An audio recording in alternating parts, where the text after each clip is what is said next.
It's Thursday, it's 8 o'clock, and it's the Big Metal Detecting Podcast.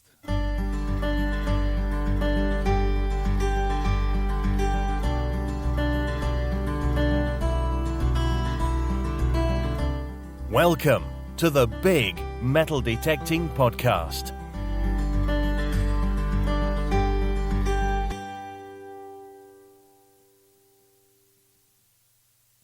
Good evening, ladies and gentlemen. Hope you are all well this week, all feeling festive and groovy. Another week has gone past us by, and we're going to start with the news.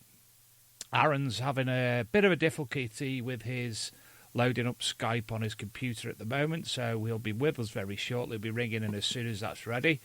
So in the meantime, we're going to crack on with some news, and the big one for Metal Detecting this week that's popped up on the 11th was 227 treasure troves dug up in Oxfordshire.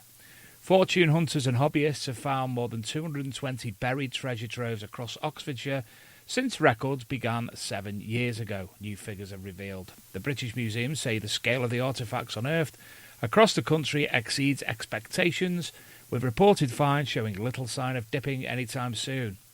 Last year alone in Oxfordshire, detectorists and mudlarks made 32 discoveries. Statistics from the Museum and Department for Digital Culture, Media and Sport show. And since records started in 2012, hunters have now reported a whopping 225 discoveries. Among the most famous is the Watlington hoard of Saxon coins and jewellery, discovered by metal detectorist and former marketing executive James Mather in a farmer's field in October 2013. I could go on with this, but I think the main one which we all know about was the one that we witnessed last year from Spring Detectable. Something that we're going to be talking about next week on our pre-recorded show. So Aaron's just got through to me. Aaron, are you hearing me okay now? Yes, I can hear you fine. Can you hear me? He's here. You're fine and dandy. Just going to finish the news, my friend, and then we'll crack on. So one moment, please. Right. We missed the way we were actually going to start, and I missed you doing it. But hey, we can get onto that later, I hope. Over in Greece, a gold-lined tomb unearthed beside a griffin warrior. Archaeologists are readdressing what is known of early Greek history based on a once-in-a-lifetime discovery of two treasure-filled tombs that were once lined with gold leaf. Last Tuesday, a team of archaeologists announced in Greece that the two beehive-shaped tombs were discovered in Pylos last year, while they were expecting around the grave of the famous Griffin warrior, an ancient Greek military leader discovered in 2015 with an incredible collection of weapons, army and jewellery. Last this week in the news that I'm going to throw out you so you can all go and have a look at you on your own time if you wish to, is that of a 7,000-year-old seawall built to block rising sea levels found off the Haifa coast in Israel. And some absolutely beautiful things have been found there, from Paleolithic hand axe type things, bones, obviously the wall, lots and lots of different things. So if you go and have a Google on Google, obviously, then you'll be able to find the 7,000-year-old seawall. Just pop that in, I'm sure you'll be able to find that, no problem. Anyway, onwards and upwards. First of all, thank you to everybody who last week listened to the show. Absolutely massive numbers. It's our biggest show to date. It was phenomenal, and we couldn't ask for more.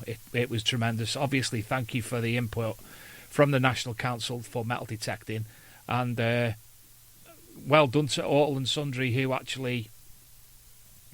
I'm pressing buttons here and seeing my face up on the thing. So, thank you to all and sundry who are obviously involved in that, and well done to everybody who won a prize. And we hope the people have now been fully contacted to tell them who's won, etc., etc. So yeah, massive numbers. Luke and myself are very shocked. And also last week we trialled for the first time what we're actually doing tonight as well, which is the big vidcast, which is the video cast of the show. Now, unfortunately, Mr. Weedall tonight hasn't got a webcam. I've got one this week, so sadly, you get to see my face live on a live feed. Luke's behind the scenes producing this, and he's popping on lots of little bits and bobs as well that people can see and hear for when they on their images, links to South Coast Detecting and other things throughout the night. I think Luke's currently playing the Spreaker cast through it, so obviously you can hear Arron as he hasn't got access to a webcam. So here we are. Arron, good evening. How are you? Good evening. Yeah, I'm good. I just want to clear something up. I do have a webcam, but it's on the laptop in a different room because of the way I've got my little studio set up. The computer's in a different room, see? And then in the little studio, everything else is like plumbed in through the wall kind of thing. So if I put the webcam on, you would just see the back of the bedroom door. I'm with you. I do apologise. I thought, obviously, we didn't have a prolonged conversation about it. I thought you meant that you didn't have one. So no problem. Obviously, it's something that we're going to try and work on with future guests. Obviously, a lot of people don't have access to this in any way, shape or form normally. But obviously, just in case tonight, we have got that running. I'm sorry, Arron. I'm just pressing buttons that I'm going to ignore that. I'll let Luke deal with that. I'm still playing, and I'll crack on as normal. So, have you been busy? We're talking detecting? Generally. Yeah, well, I've been very busy generally, working, detecting. I've been here, there, and everywhere. I was at the LP dig at the weekend. That was lovely. I found my second only ever Roman coin, which I'm happy with. It was still a little bit grotty. I'm still hoping for a nice, decent one, but that's two. That's two for this year. I'm happy with that. Marvellous. I'm actually going to come on to one of the questions I'm going to ask you later on was about the LP dig and if you did attend. So obviously we can go on to that more in depth later. But that's fantastic. Well done for yourself, obviously. And has the app been busy? The app has been very busy. So those of you that don't know, I work on an app, a festive app that involves a certain red-suited man with a big beard and a jolly big belly. I update that all throughout the year for some unknown reason. People still request stuff like in the middle of summer. People are requesting names and things. But yeah, from end of August through to maybe March, I'll be the busiest periods, obviously, because of Christmas and these names come in and everything else, and we update it. And yeah, it's going really well. It's going really well. Now, obviously, I'm just the monkey. It's not my app. I just work for the app. That's marvellous. Obviously, the best time of the year to be a part of that, obviously. But when you did say big fat man, beard and red suit, I thought, I haven't got a red suit. I got quite bemused for a moment there. So, my first question I've got tonight, back to metal detecting. Yes. Originally, if I'm correct, in your videos, you were using a Garrett. Is that right? That's right. Yeah, I first started with the Ace 250. Yeah. What was I started when I started back again after a number of years. It was the 150. So obviously the 250s are the one that I normally recommend to new starters. Obviously that's that idea's had to change of late.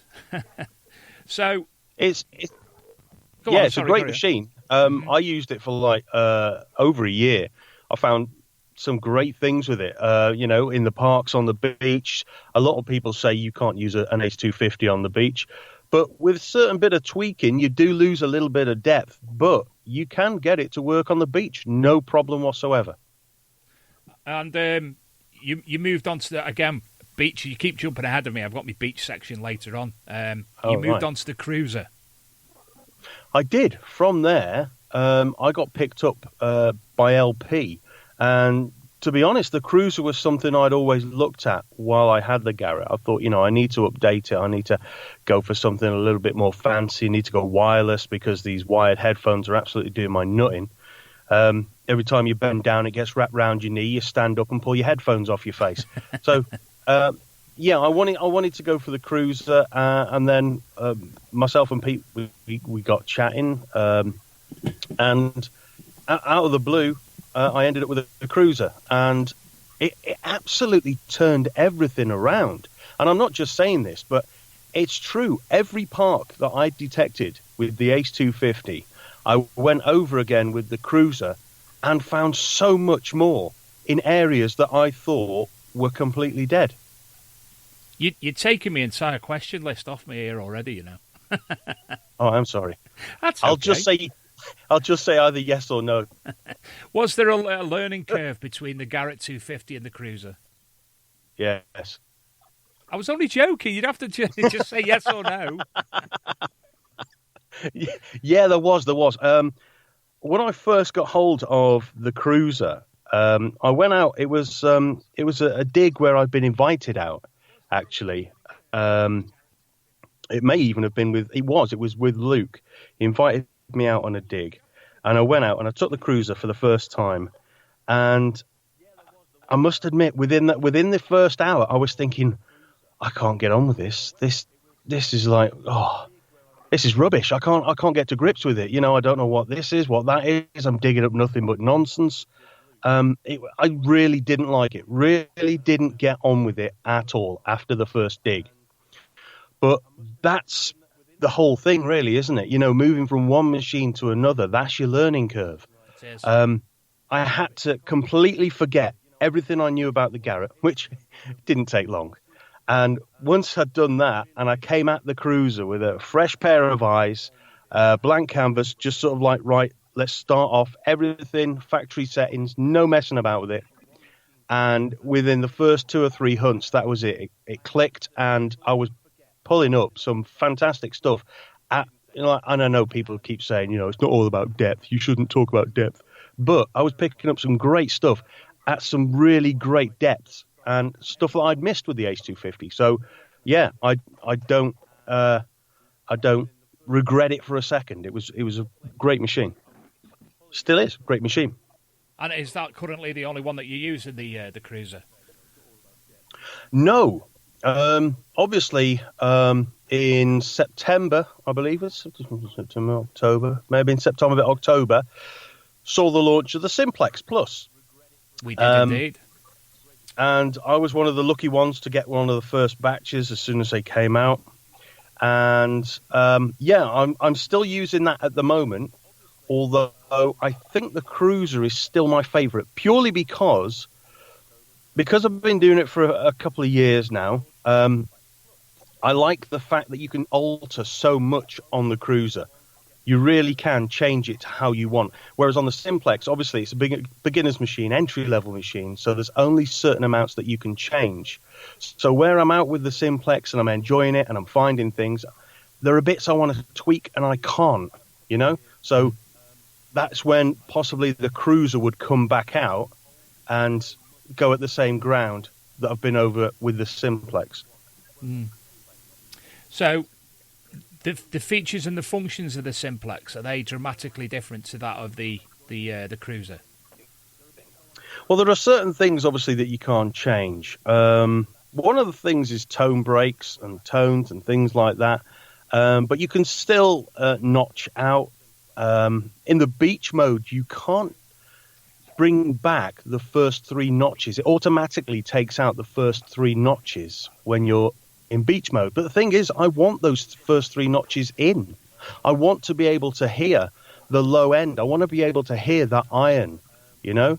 So what I'll do is, this is a little tip actually that I got from Dilek, is when you're at the beach with your Simplex, I know we're talking about the beach and we'll come back to that later, but when you're there with the Simplex on the beach, ground balance it in beach mode and then shoot across to park or field mode, because then it opens it up completely.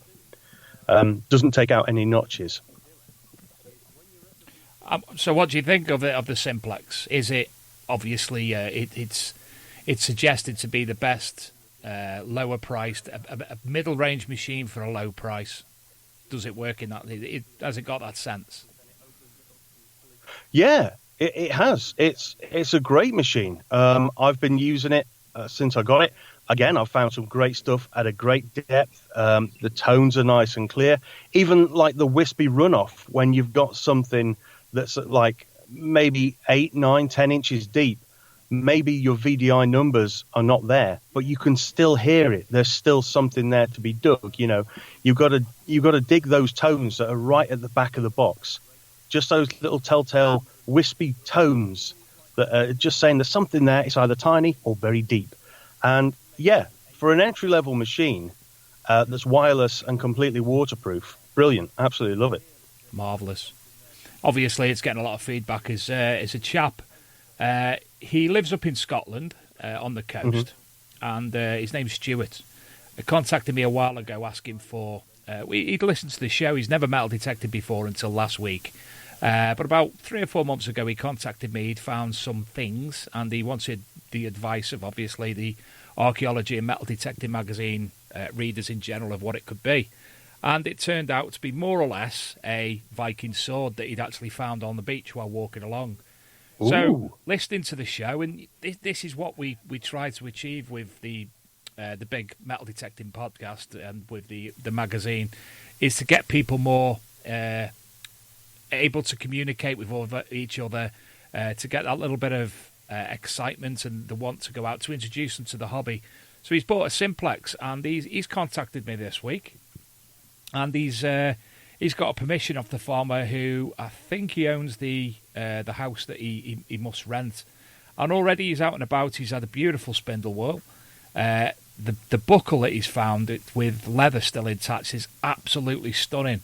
A bullet, a bag seal, I think he said was a Dutch bag seal from doing some research, and your general things that we would normally find in any field. And he's as a first time user of any metal detector, and with the Simplex, he says how simple it is to understand and use. So, high praise indeed. Yeah, that's fantastic. So, in fact, if I remember to obviously share it again, the article about the sword is actually on the website, so I'll be able to share that at some point. But obviously, now he's out and about. It's great because he's got so much excitement, and he's passing that excitement on to myself with sending me the finds to view for him. So, absolutely made up for him. So what's he done with the sword then? What's happened to the sword? The sword currently, he's been trying to get him into the museums and such like, but he's not.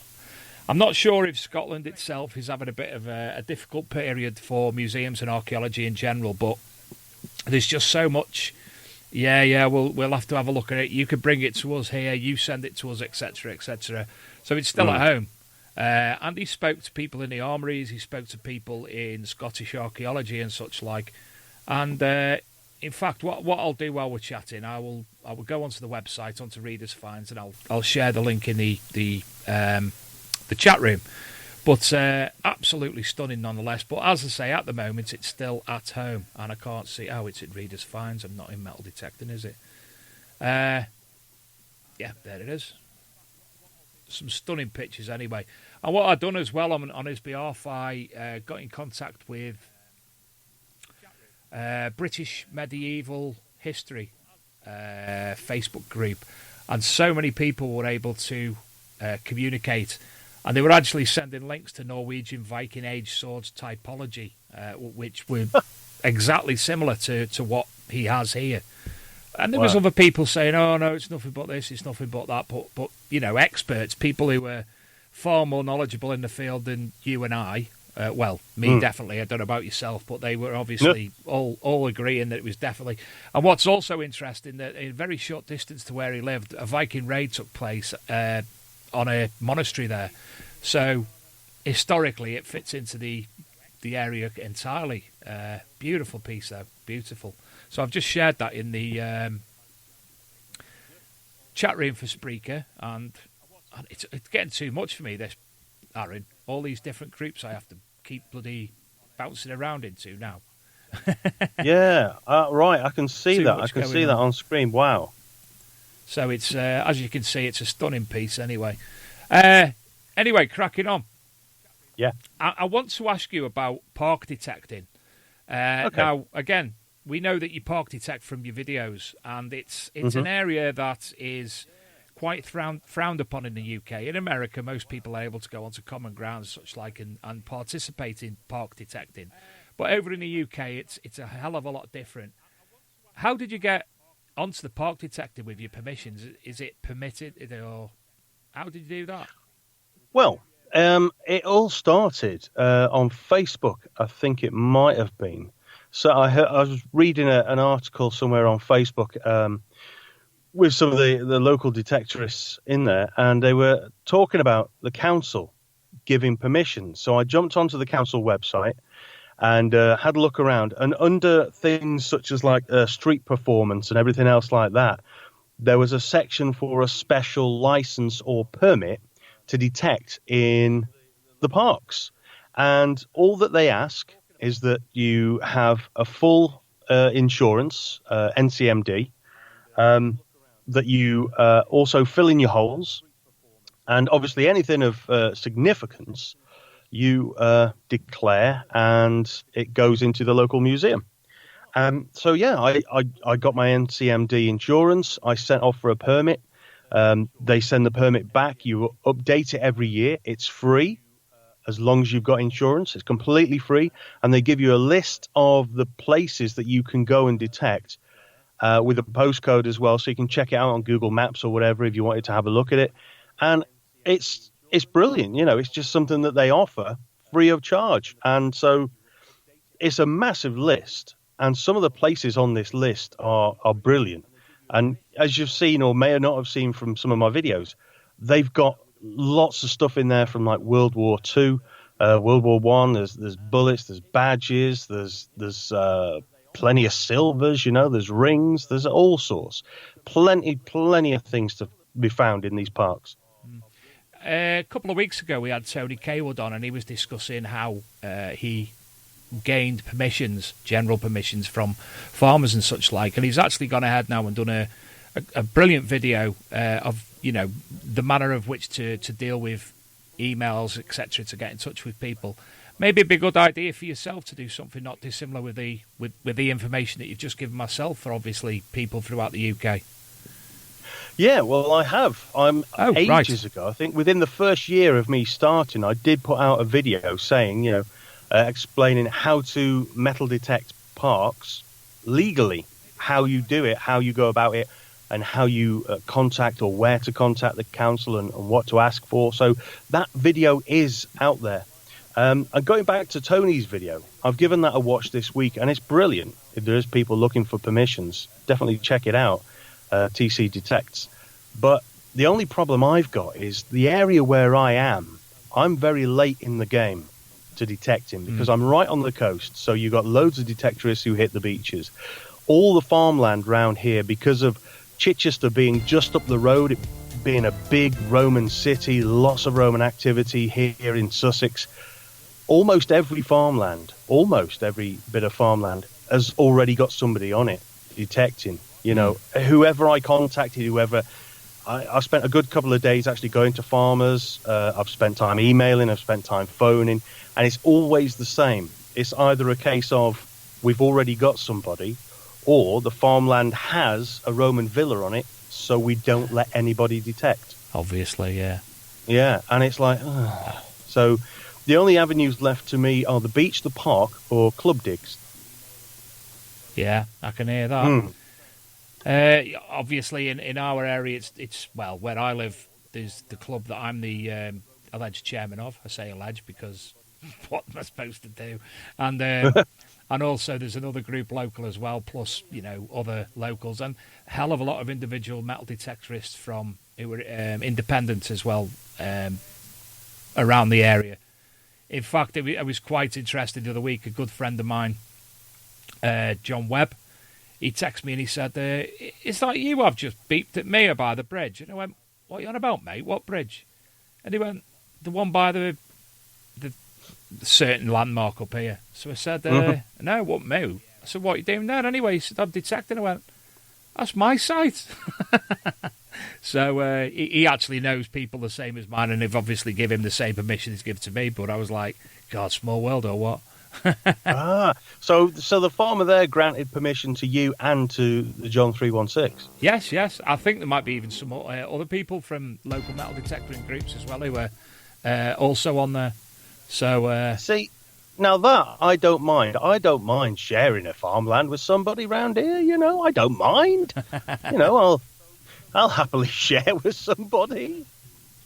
I've just found your park video, so I've just shared that, mate, for you. Okay, brilliant. Thank you. Excellent. There's another good one as well. Addicted to Bleeps.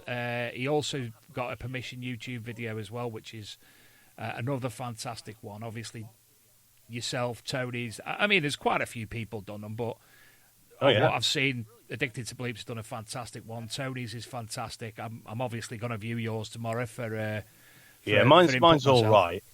It's all right. So, when you're metal detecting on parks, do you get any reaction from the public at all? All the time. All the time. I always keep my permit with me. Yeah. Everywhere I go. It's always in my fines pouch, so I can whip it out at any minute. Yeah. But yeah, you do get people coming up to you, and they're usually of a certain age, wearing a big coat and walking a small yappy dog. And they're like, are you supposed to be on here? You meant to be doing that. Again, this is sounding like me again now. Dave out taking his yappy little dog for a walk in his big coat. And it's like you have to explain to me, say, yeah, I've got insurance, I've got a permit from the council. And then as they walk off, you show them it's all legal, it's all above board, you're not breaking any rules, you're doing it by the book. And as they're walking off, they'll still say, well, I don't think it's right, I don't think it's right somehow, I shouldn't be doing it. What? And, I tell you what, there was a permission on this parkland that I lovingly call Penny Field. It was a lovely bit of green space right by the seafront, very popular in the summer, people picnicking, playing football, what have you. You couldn't walk away from that field without a handful of nice big old pennies, being George V, George VI, whatever. You'd always walk away with some nice big old pennies because that was the nature of it. It was brilliant for fines. And there was a lot of locals that would approach us on that particular patch of land. And, you'd show them that you've got permission to do it. And then after a while, there was an email from the council saying we're going to have to take that off the permit because we're getting a lot of complaints from residents. And it's like, what? Why? And they're saying because people are going on there and there's lots of holes everywhere. Now, I know, everybody in the chat room knows when you're detecting, you take the find home with you, but you don't take the soil with you. You leave the soil behind. So I went and checked it out, and there was lots and lots of holes. But the thing is, on that area, there's lots of rabbits, there's lots of foxes as well. Yeah. So these weren't holes that were dug by detectorists. These were animal holes, but we were getting blamed for them.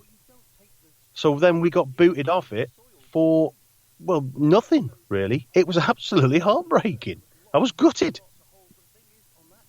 There was, something's just come into my head. There was, Luke and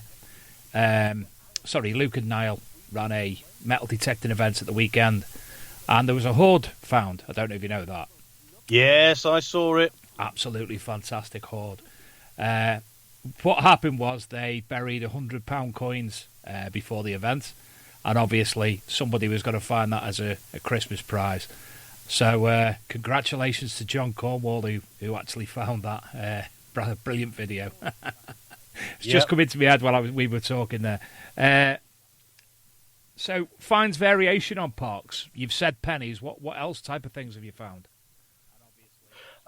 Yeah, because along the south coast here, obviously, we were quite active during the war. So you'd find things like badges, uniform badges, World War II badges, cap badges, your buttons, things like that. I've had part of a gold sovereign weight, like pocket scales that people would weigh that. I found bits of those.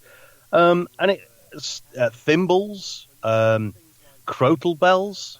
Anything that you might find, in your normal field. The only things I haven't found so far in the parks are Roman or hammered.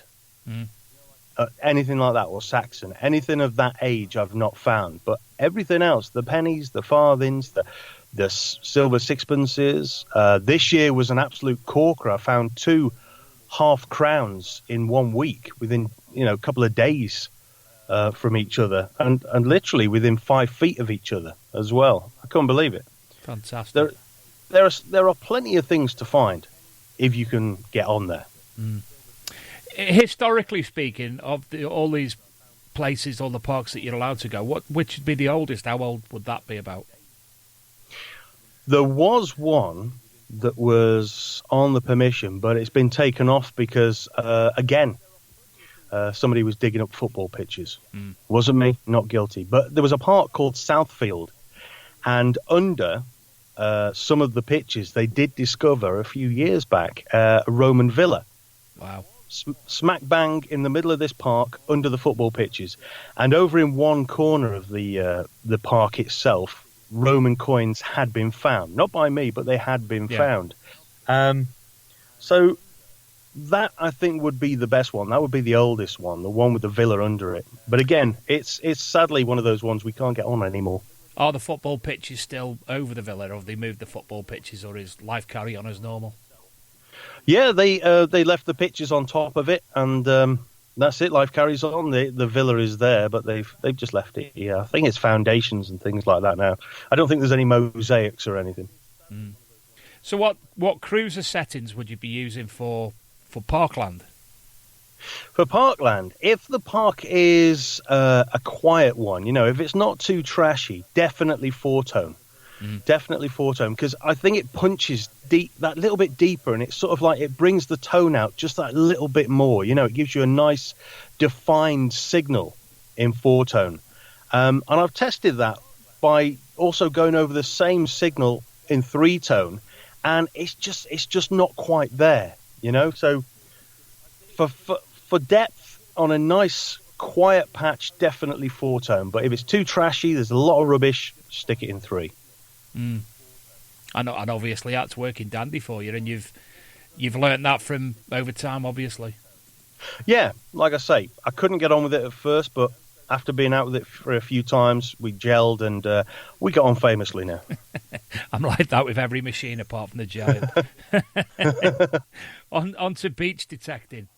The Garrett, is it correct that was as unstable on beaches as suggested?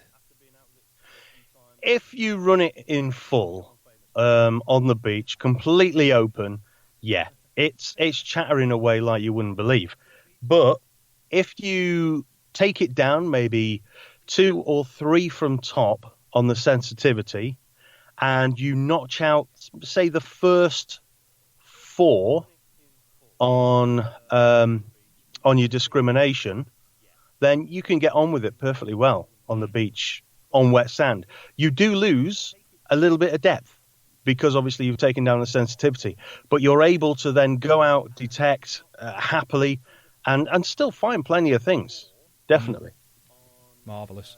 And the cruiser on the beach, you've used that obviously as a lot as well. And what sort of settings are you looking at on that? Is it a general beach setting or something more fine-tuned? No, it is a general beach setting. Definitely on the cruiser, the beach setting.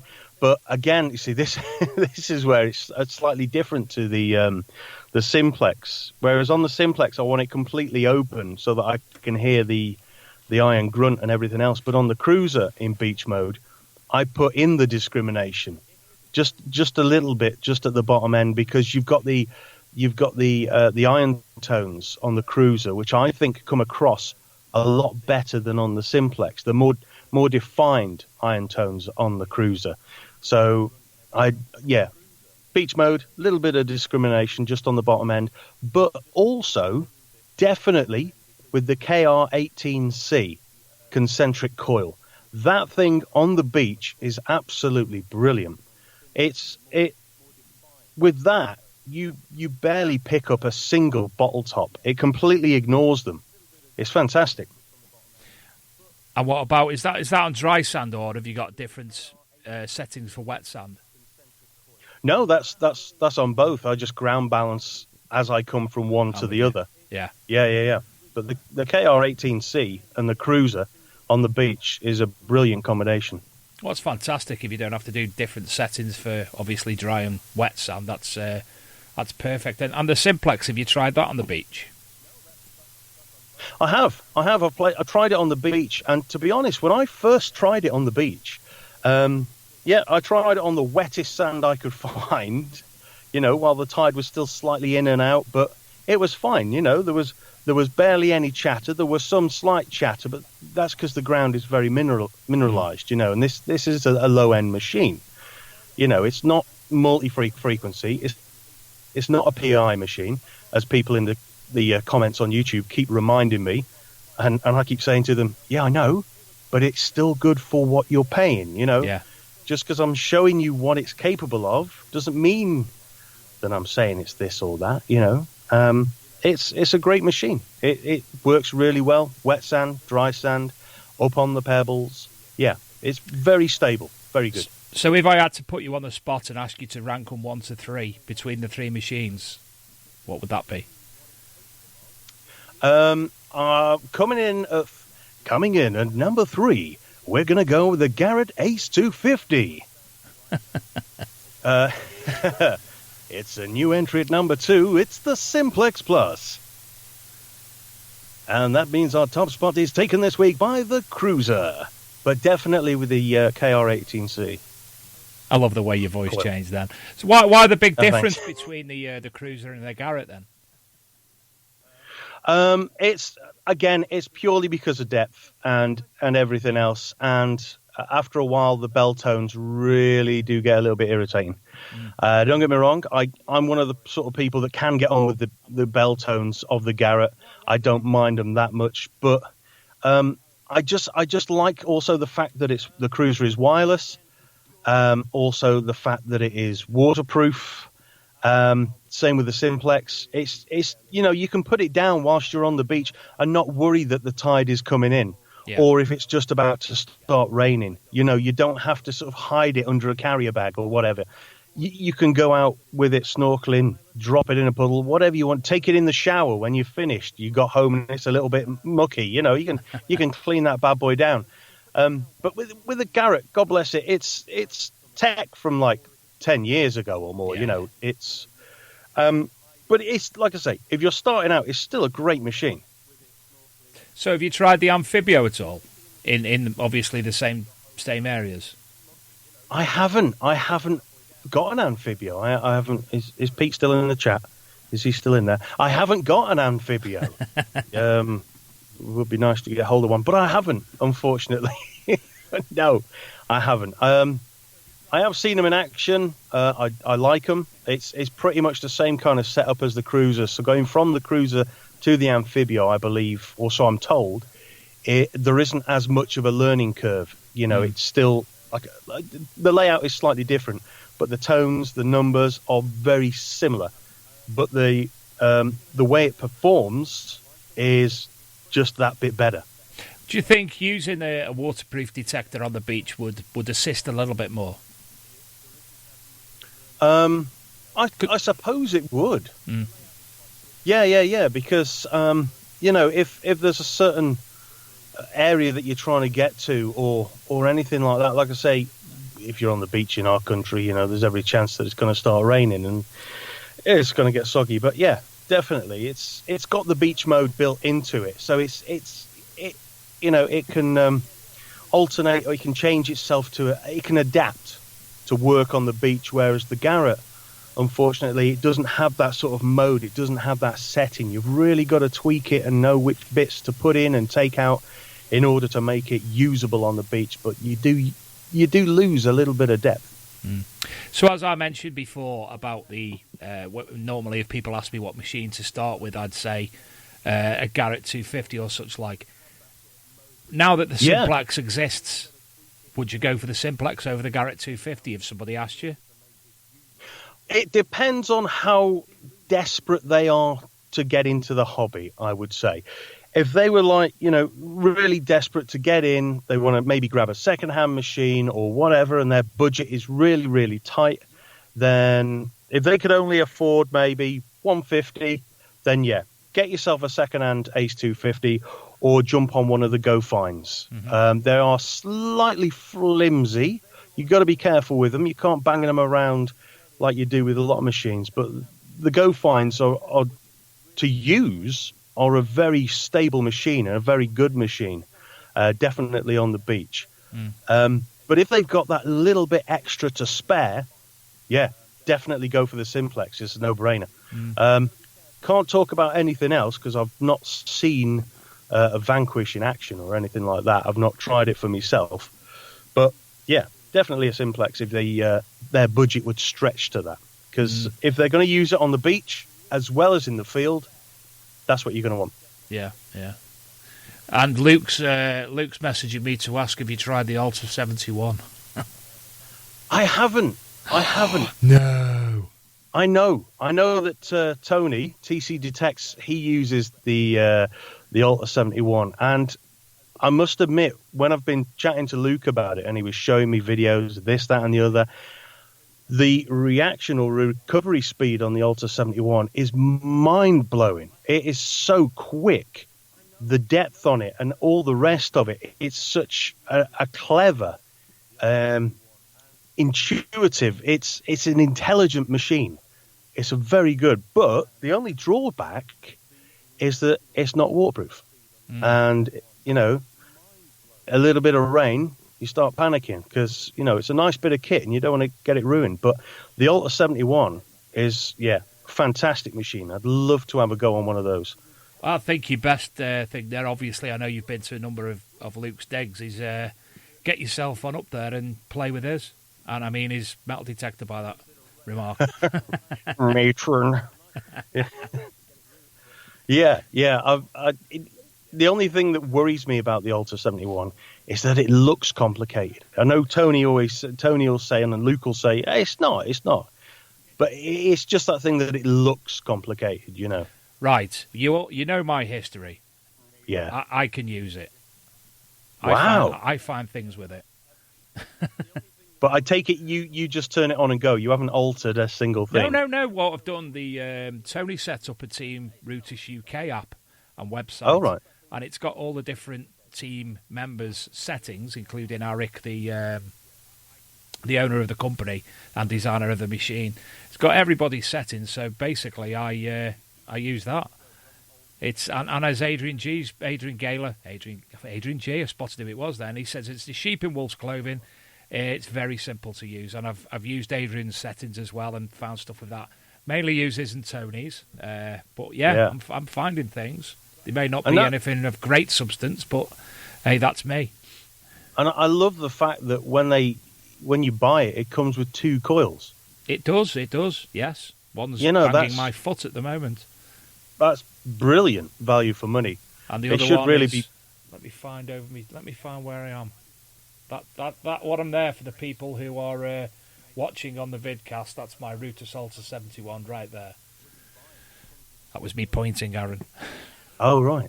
And I don't mean with a pointing tool. Right. Come on, you could have got that quicker then. Yeah, your finger. But it's a great machine. It looks brilliant. And it's like I say, people in the chat as well have said, it's a great machine, great, easy to use.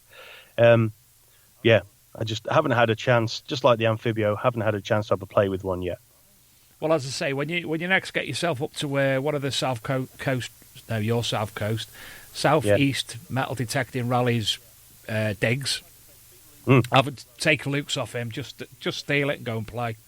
It is again, when we're talking about the Simplex and the ease of use, it's something that I'm highly looking forward to getting one hold of myself in the near future. I don't think I'm going to go as high as I did with the E-Track. That was far too complicated for me. The Bliss tool that I used to my mates, I nearly came home and hung myself. Simple to use for me is, and obviously what I'm using at the moment, I'm able to use, and the Simplex being the Simplex is simple. Yeah. So I do need to get hold of one of them for personal use. It is just one of those things where you could just, even if you're not used to using Nocta macro machines, you Just turn it on, away you go. Are you in a field? Yeah, use it in field mode. Are you in the park? Is there a lot of chatter? Do you need that extra recovery speed, faster processor? Stick it in a park mode. It's very simple to use. Even that's Brad has been using it. That's how simple it is to use. I had the Macro Racer for a while, and I didn't get on with that. What was the other one? I had the Nocta. That was the Macro Racer. What was the Nocta one that was around the same time? With the big, Impact? The Impact, yeah. That was just beyond my recognition and skills. Far too difficult for me. Right, okay. I've been asked a question in the chat room, Okay. so I'm going to have to go back to Detectable. You remember Luke had his Alta 71 there, playing with that, showing people how to use it and such like. Well, Luke done a disappearing act, which he does quite regularly when we're on an event. Thanks, Luke. And so I thought to myself, right, I'll tidy up, get all the stall together. Oh, Luke's left his machine there. I'll put it in the car. Now, if you remember, I actually built a bed in my car, so I had a raised platform in the bed, so lots of storage underneath, and I put Luke's metal detector underneath, as well as my own. Next day, cracked on, done everything that we were doing throughout the day, Sunday. Right, I'm going to get off now, Luke. Yeah, I'm going to get off shortly myself as well. So I must have been halfway home, and I got a phone call off Luke. Dave, have you got my metal detector? No way. So he came on holiday for 2 months until I saw him at the NCMD meeting last month. So he's got it back now, Tony. Oh, bless him. So what's he been using in the meantime? He's got an Amphibio, hasn't he? Yeah, I think he was using the Amphibio, and I think he's got another one there as well. But he was, I think he was out about using them anyway. So he was all right, and he got a holiday anyway. And it's 2 months that it would have got used, and it's 2 months newer now. He should have said, I could have lent him my Ace 250. We did appreciated that as well. Yeah. You mentioned earlier about your relationship with LP. Tell us Yes. about that. Well, it just came out of the woodwork. It just popped up out of nowhere. I know that there'll be people out there that are actively seeking some sort of sponsorship, but I genuinely wasn't. And haven't been. That isn't why I set out to do this. I just enjoyed watching metal detecting. Oops, sorry, pardon me. I enjoyed watching metal detecting videos and thought, I've always been keen a metal detectorist, even though I didn't ever have a machine. I'd always had an interest in it. Never got round to buying a machine. Never got round to getting out and doing it. So I got out, started doing it, and Pete got in touch and said,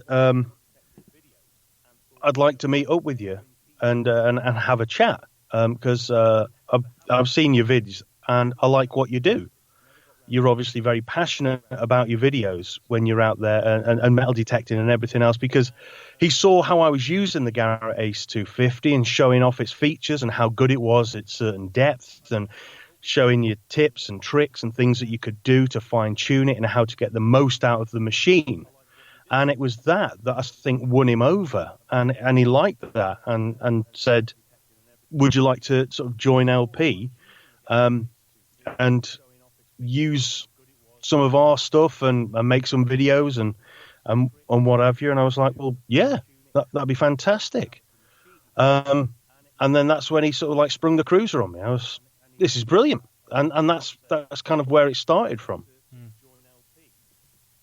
And it was just the fact that I was out using the machine and showing off its features and how to get the most out of it. Yeah. And I still do the same, or I did the same, actually still will do the same with the Cruiser, and still do the same with the Simplex. The fact that I'm sponsored by LP doesn't come into it, because if you watch my old Garrett stuff, I wasn't sponsored by anybody at all, but I still approach every video in the same manner. I say where I'm going, I show what machine I'm using, I show the settings that I'm using, and that's still what I do now. I haven't changed a single thing that I do, even though I'm on a different machine, and I'm under the little the LP umbrella, as it were.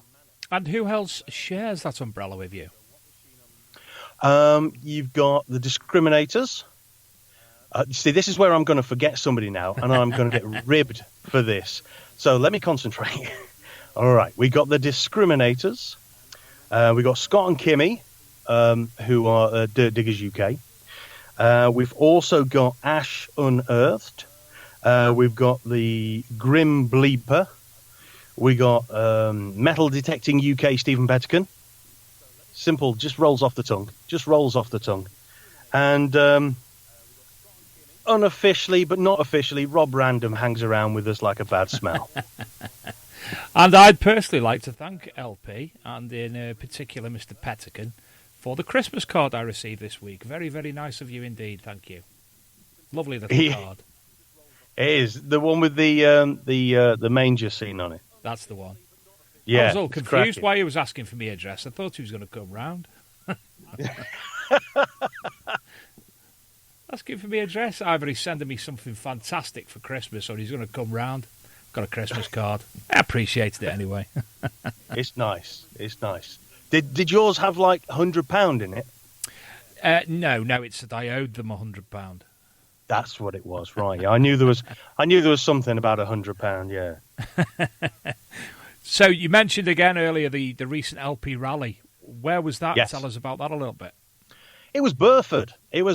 Those of you that have done Detectable know Burford. You would have driven through Burford. It's a very picturesque, picture postcard, lovely little town. Everything there is amazingly beautiful. Like it's just you've stepped out of a Dickens novel or something. It's a lovely, lovely place. And it was in a slightly different direction to where Detectable was, a slightly different area. And oh my word, it was muddy. Oh, it was muddy. There was one field where you had some stubble. That wasn't too bad, but it was stubble. And on the other side of the road, we had it was a lot smoother, a lot flatter, but with every step you got that little bit heavier, until you couldn't move. But yeah, that's where I got my second Roman of the year. So that was me done. I was pleased with that. Really pleased with that. Marvellous. And other finds on the day? Yeah, there was somebody got a gold posy ring. There was a lovely Saxon strap end with some nice enamelling on it. It was really, really nice. Ash Unearthed pulled up a silver hammered, as he always does. He's jammy. What else was there? There was some other items as well. I was chatting to one guy over at the burger stand, and he was saying, I've not found much this morning. I don't really have much luck on these rallies and what have you. It's like, oh, okay. Showed him what I had, and then we finished chatting, and then there was time for the raffle, and blow me, he then goes and wins an Equinox 800. Yeah, not had a very lucky morning. Oh, I've won an Equinox.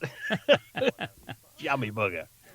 While we're in Burford, Detectable, the Metal Detectives obviously run the event, and they announced this past week they had raised a total of £18,002.64 for two chosen charities for Detectable 2019. Let's Guess Ellis Active, who is an absolutely wonderful young man.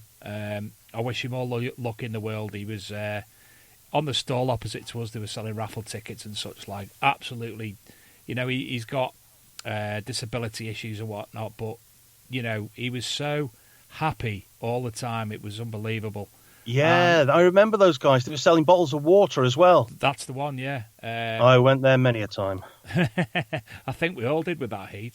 And also Charlie Stevenson Fund. So a big shout out to the Metal Detectives group for that 18,000. Another good bit of news for the metal detecting community there.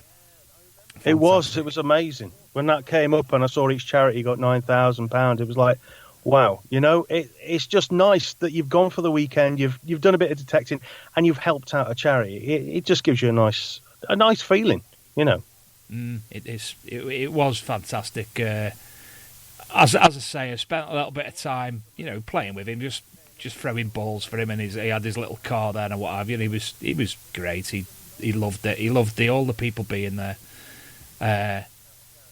But yeah, as I say, fantastic. Big shout out for them for that. Got it there in the end. Listen, Arron, Yeah. you haven't got anybody else sat there with you at all, have you? Well, there's this old fella sitting in the back here, off in the corner. You want me to give him a shout? If you wouldn't mind, I'd give him a few words. All right, 1 second, hang on. Santa! Santa! Yes, what is it? Dave wants to have a word. You going to come up and have a chat with him? Dave who? Dave, Sadler from over Congleton Way. Yes, hang on a minute, hang on. Right, get out of the way. Hello. Good evening, Santa. How are you? I'm Split Dave Sadler, Congleton. The Yes, one with a similar belly to yourself. that's right. The one that's got a beard that looks a little bit like a merkin. Yes, something like that. Yes. How are you feeling, Yeah. Santa? Are you busy at the minute? Well, I am very busy, yes. I've got lots of things I still need to do over in the workshop, although, truth be told, I don't actually do any of it. I just do the driving and the delivery. The elves put in all the hard work, really. And are you looking forward to your big night? I am very much so, yes. I've been training all year for this, and then once it's done and dusted, I can put my feet up again for another year. I've been watching all your films about you the last week or so, Santa. I've been off work a little bit poorly, so I've been able to get myself into gear for all the coming events. I even had a wee whiskey or two the other night in Leek, so I can't wait for you to come and see the kids, if they are on the good list, that is. Well, yes, indeed they are, Dave. They're very much on the good list, although I have to say, Dave, you yourself are on the naughty list at the moment. Listen, Santa, between me and you, we won't get into that right now, if that's okay. There's quite a lot of people listening. Okay, all I will say, Dave, is that you need to lay off the babe station. That's all I'm saying. That's all I'm saying. We'll say no more. I thought it was PlayStation. I got it wrong. Yes, I clicked the of wrong course link. You did. Yes, whatever, yes. Well, I'll let you go now, Santa. I appreciate you having a chat. I know you've been busy and you've dropped round to Arron's for a wee beverage or two. So you have a fantastic Christmas time. I know you're going to be busy, but when you get home on Boxing Day, have fun. I will indeed. I shall probably go straight to sleep after a wee nip of something or other, just to keep the cold out. Merry Christmas, Santa. And to you and to everybody in the chat that I can see there. Merry Christmas. Merry Christmas, Santa. Have you done now? Have you finished? Right. Yeah, let me get back in. Hello. Hiya, Arron. Thank you for allowing him to have a chat with us. No, not a problem, mate. He's You very keen to... You nearly went into the wrong voice then, didn't you? For a second. He's very keen to talk. Fantastic. There's something I actually, on behalf of a friend of mine, a metal detectorist, I just want to bring up tonight. While we're talking about raising money and such like, now, I know it's an issue at the moment with people donating money for certain things, but remember the group that I chair, Tempest Archaeology and Metal Detecting, Colin. Colin's brilliant. He's some of the stories he's told me about being in the armed forces over in Northern Ireland and such like, and some of the things that he's witnessed. Fantastic person. Bigger than me, and I mean taller, broader. He's in his late 50s, I think, but he's been in hospital about 3-4 months now.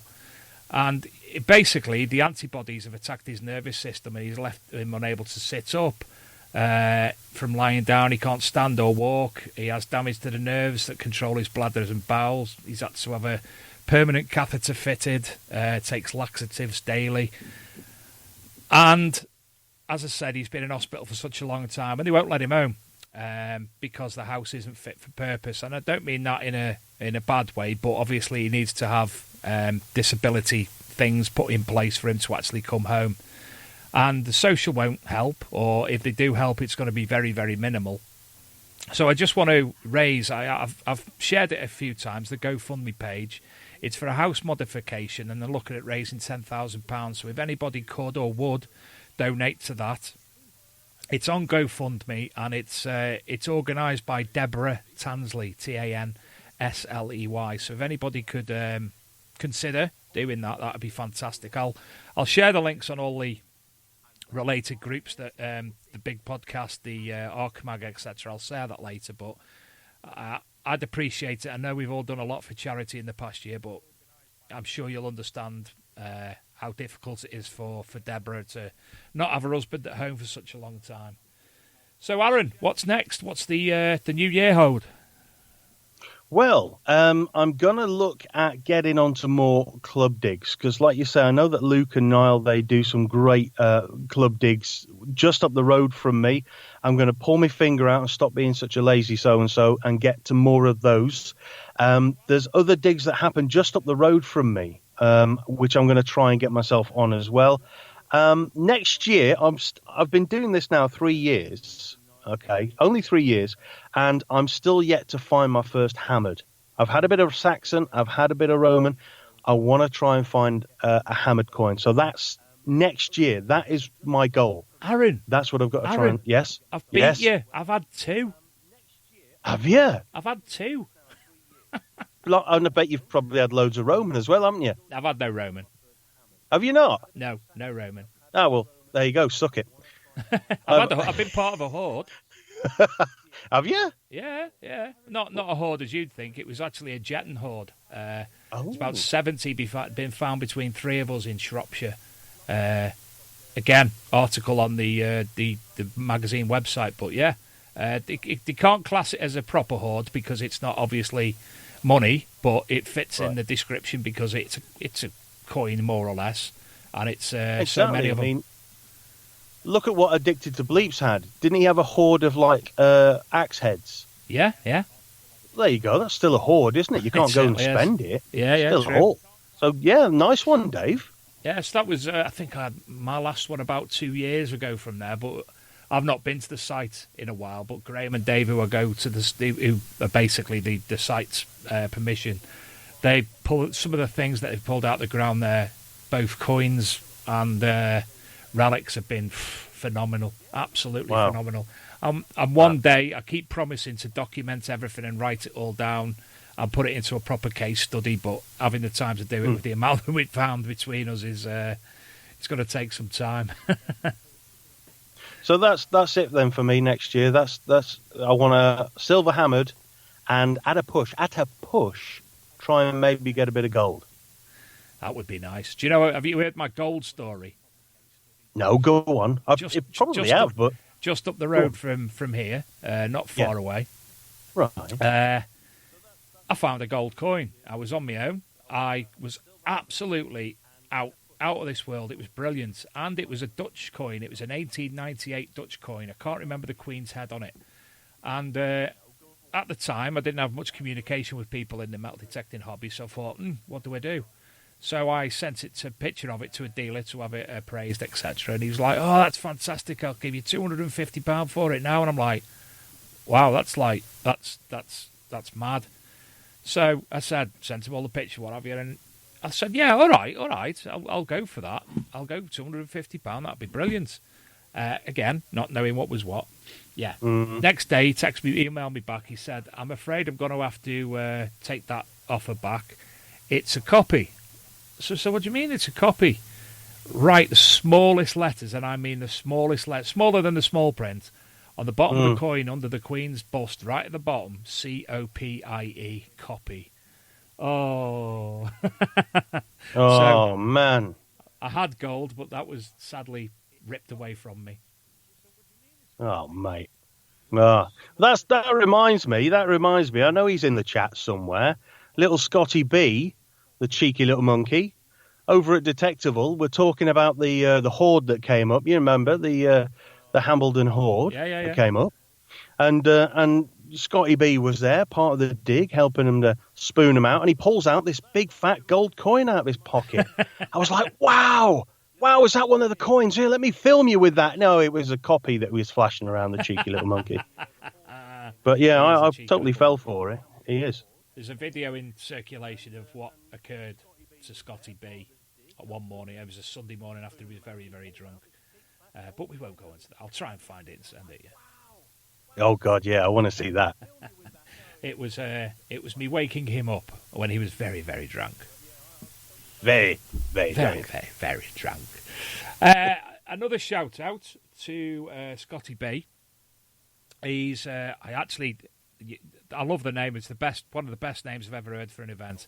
Scotty B's first big dig, i.e. the similar to Detectable and such like. He will be putting on in Hexham in Northumberland in June of next year. Put that in your diaries, please, ladies and gentlemen. And it's called Detecticon. I thought that was brilliant. I thought that was a fantastic name. Oh, I come up with it. I was right. Yeah. So we've been invited, myself and Luke, and we'll be putting together one of our four.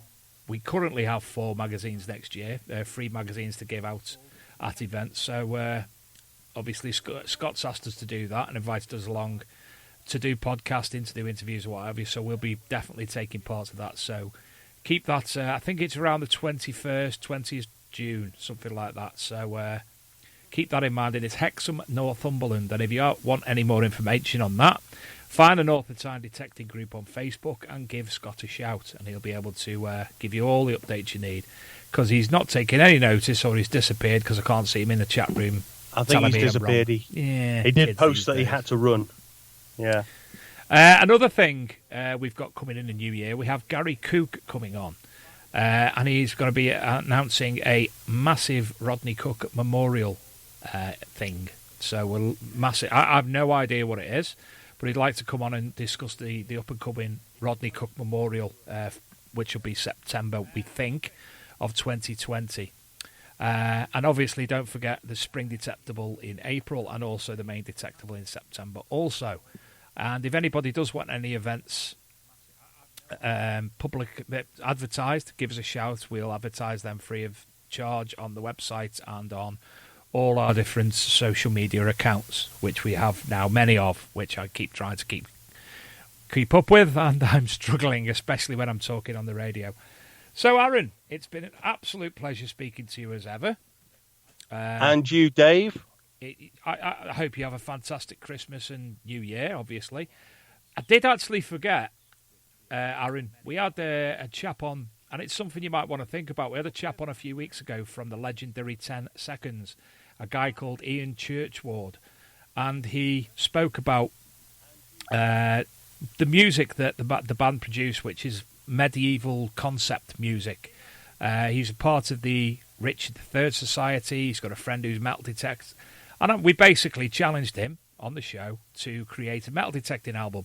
And he said, okay, send your stories and I'll try and put together a list of songs which are related to the subject for some form of metal detecting album.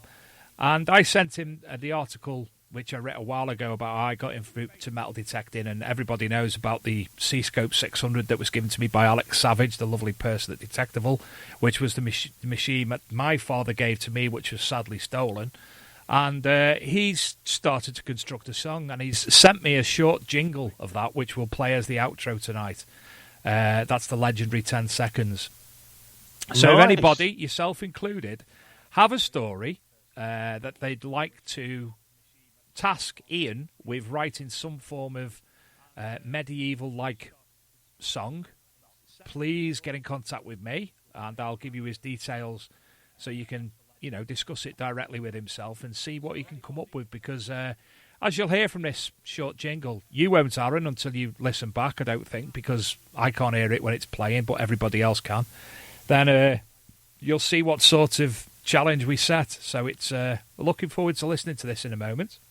Yeah, but I mean, come on, Dave. I can't send him a story. I mean, what's he going to write a song about if I send him something? It'd probably be something like... I've got it. Well, I actually knew you before metal detecting, didn't I? We've spoke about this. That's right. I used to be a sub-editor of Paranormal Magazine, Phenomena Magazine, sorry. That's and right. We were sent a lot of books from Oxbow Books to review. And one of them that fell into my lap was one by a certain Mr. Arron Weedall. So I actually reviewed your paranormal... What's the exact location of it? Paranormal... It's Haunted Chichester and Beyond. Haunted Chichester and Beyond. So look for that on Oxbow Books or on Amazon or whatnot if you're interested. But I actually reviewed that for you before we'd even both knew about metal detecting. Well, obviously I'd done so years before, but before we were in this position that we are today. So there's a story there, I'm sure, the metal detecting Ghostbuster.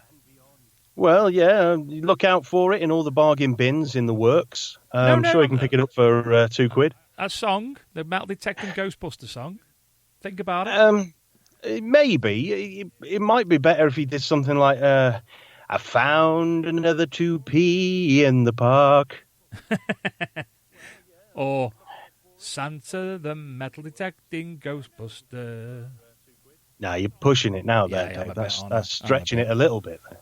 But anyway, if anybody is interested in that, well, as I say, we're going to play the outro in a moment of that. Next week's show, hopefully it's going to be a pre-recorded show because it's Boxing Day. We're going to basically be doing a year in review. I'm being joined, hopefully, by Scotty B, who's definitely disappeared. Because we're going to be discussing some of the things. Obviously, the Hambleton Horde's going to be one of them. So Scotty was there, and being having access, I know he's got access to Skype or whatever. It's all set up already, so he can give us an account of that. And also, Addicted to Bleeps, he's going to come on and talk about the Bronze Age Horde that he found as well. So that's going to be pre-recorded. I've got to get this done over the weekend, and that'll be coming out next Thursday night, Boxing Day, at 8 p.m. So there won't be many people in the chat room, and it's I don't like doing pre-recorded things, Aaron. I like to do them live. Because I know how to do live now. Pre-recorded, I'm not sure. I'm still. You're not gonna edit it, are you? You're just gonna keep it nice and raw. It's gonna be exactly the same as a live show. That'll be all right then. But I don't know how to schedule stuff yet, so I've got to look into that this week. So that'll be out 8 o'clock next week. Following that, we'll be back on January the 2nd with Mr. John Bradbury of John's Detecting Adventures on YouTube. A man with a million stories about metal detecting, so I thought a nice New Year start. We'll have somebody chatting and giving you a lot of stories to chuckle at, heartwarming things, stuff from abroad that he's done metal detecting in the sea. So, looking forward to that. Following week, currently I've got loosely John Webb. I say loosely because he's not given me a definite answer yet. And the week after that, we have Global Detecting Adventures Lance Goolsby, who obviously, Global Detecting Adventures was quite a big podcast in America. Lance lives in Germany. He's been doing metal detecting for a number of years, so I've talked him into coming onto the show. And then hopefully the week after that, we're going to tie down Gary Cook if he's available. So that's your coming January shows. Thank you, as ever, to Treasure Hunting Magazine, Leisure Promotions, Regdon's, Northern Time Metal Detecting, South Coast Detecting YouTube, that's him, Metal Detecting Media Facebook, South East Metal Detecting Rallies, Steve Pettican, Scott and Kimmy Dubay, Finder Field, Tony Kaywood, Gary Cook, Gary Blackwell, and everybody else who's listening. So I'm going to thank you again, Aaron. It's been an absolute pleasure, and I hope to speak to you again in the near future. And for now... Yeah, can I... Yep, sorry, can I certainly. just wanted to say I've got a competition running. If you go onto my channel on YouTube, South Coast Detecting, watch the latest video on there where I found the Roman. There are details in that video all about a competition I'm running and how you can get involved and win some goodies. Good luck with that, everybody. Merry Christmas, Aaron. It's an absolute pleasure. Merry Christmas, Dave. Merry Christmas to all the listeners, and we'll speak to you soon. Good night. My Datsy-scope 600, oh what a memory. Metal detecting archaeology. When my dad passed away, it was passed to me. My Datsy-scope 600, oh what a memory. When my dad passed away, it was passed to me.